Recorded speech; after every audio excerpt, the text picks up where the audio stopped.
रामकृष्ण हरी माऊली ज्ञानेश्वरीतील अध्याय 8 ओवी क्रमांक 226 पासून. मरण समयी कफवातादी दोषांच्या अतिभराने अंतकरणात काळोख होऊन जातो. सर्व इंद्रियांची गती कुंठित होते. स्मृतीला भ्रम उत्पन्न होतो. मन वेडावून प्राण घोटाळतो. जठराग्नी विझून जातो व त्याचा धूर चोहीकडे होतो. त्यामुळे शरीरातील ज्ञान आच्छादित होते. ज्याप्रमाणे चंद्राच्या आड पाण्याने भरलेले व दाट ढग आल्यावर धड अंधार ना प्रकाश असे झावळे झावळे होते, त्याचप्रमाणे तो मरतही नाही आणि सावधही नसतो. अशा रीतीने जीविताची स्थिती झालेली असते. आयुष्य हे मरणाची वेळ पाहत असते.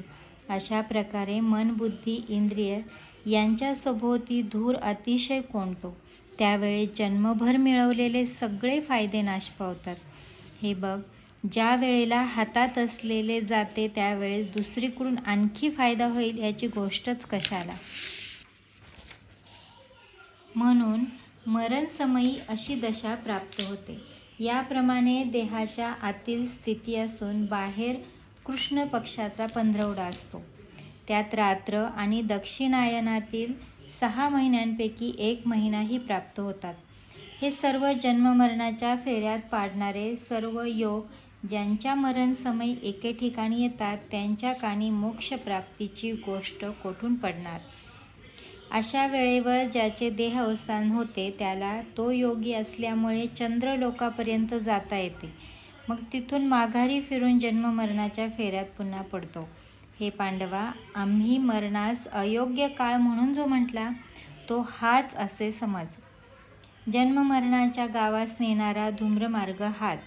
याच्याशिवाय दुसरा जो अर्चिरा मार्ग तो भरवस्तीचा, सोपा, अतिउत्तम, अतिसुलभ असून मोक्षापर्यंत गेलेला आहे. एक सरळ आणि दुसरा वाकडा असे 2 मार्ग अनादी कालापासून चालत आलेले आहेत.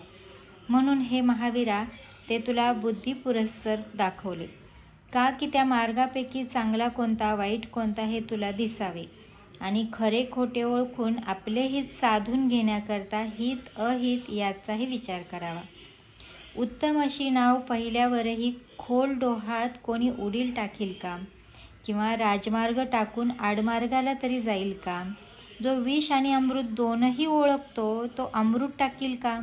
त्याप्रमाणे जो सरळ मार्ग पाहतो तो आडमार्गाला जाणार नाही.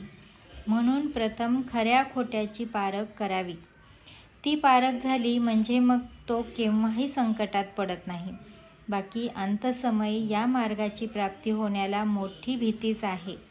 कारण हा काल जर प्राप्त झाला नाही तर जन्मभर केलेला अभ्यासही व्यर्थ जातो.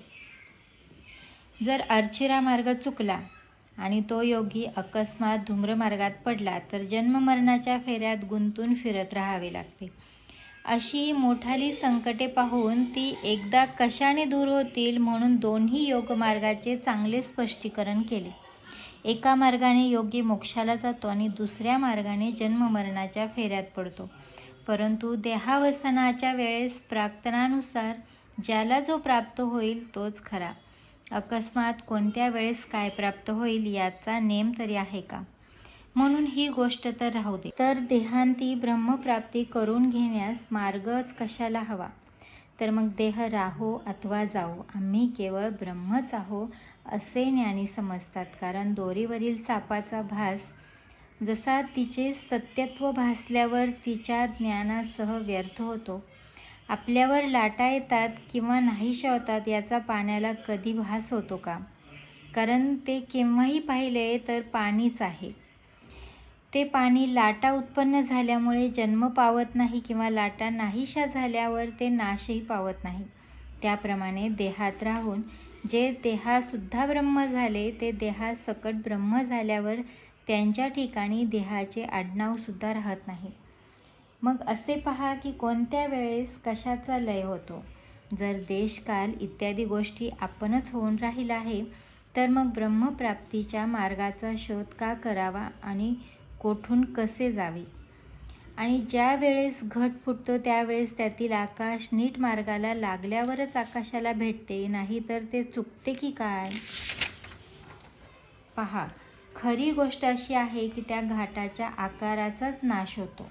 एरवी घटाकाश हे घट निर्माण होण्याच्या पूर्वीपासून मूळचेच आकाशरूपी आहे. अशा ज्ञानाच्या परिपूर्णतेने आपणच ब्रह्म आहोत असा अनुभव आलेल्या योग्यास चांगल्या व वाईट मार्गाचे संकट पडतच नाही. यास्तव हे पंडुसुता, तू योगयुक्त हो. त्या योगाने तुला नेहमी आपोआप ब्रह्मस्वरूपता प्राप्त होईल. मग वाटेल त्या ठिकाणी वाटेल तेव्हा देह असो वा जाओ, परंतु निष्प्रतिबंध व नित्य अशा परब्रह्मस्वरूपाला अंतर पडणार नाही. तो सृष्टीच्या आरंभी जन्माला येत नाही, सृष्टीच्या अंती मरण पावत नाही. सृष्टीच्या स्थितीत स्वर्ग, संसार सुख यांच्या मोहाने कधी फसत नाही. या बोधाने जो योगी सावध असतो त्याला या बोधाची फलप्राप्ती होते, कारण तो विषय उपभोगाला ओलांडून ब्रह्मरूपाला मिसळतो. हे पहा अर्जुना, इंद्रादिक देवांना स्वर्गात नित्य सर्व प्रकारचे सुखांचा उपभोग मिळतो. ते सुख ओवाळून टाकलेल्या पदार्थांप्रमाणे त्याज्य मानून तो दूर लोटतो.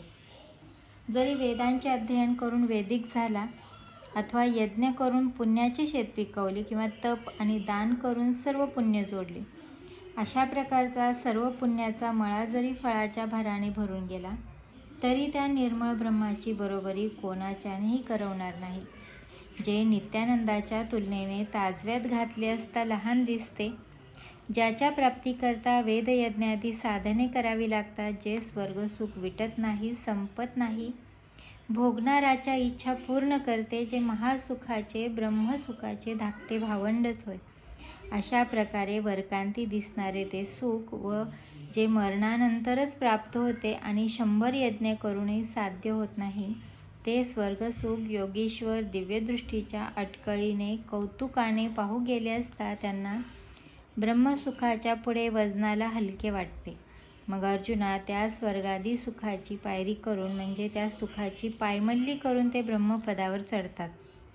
याप्रमाणे स्थावर जंगमाचे मुख्य भाग्य, जे ब्रह्मदेव व शंकर यांनी आराधना करण्यास योग्य व जी योग्याची उपभोग घेण्याची वस्तू, जो आद्य ज्ञानस्वरूप, जो परमानंदाची केवळ मूर्ती, जो सर्व विश्वातील प्राणिमात्रांचे जीवन, जो सर्व ज्ञानांचा जिव्हाळा, यादव कुळांचा कुलदीपक, असा जो श्रीकृष्ण तो अर्जुनाला बोलला.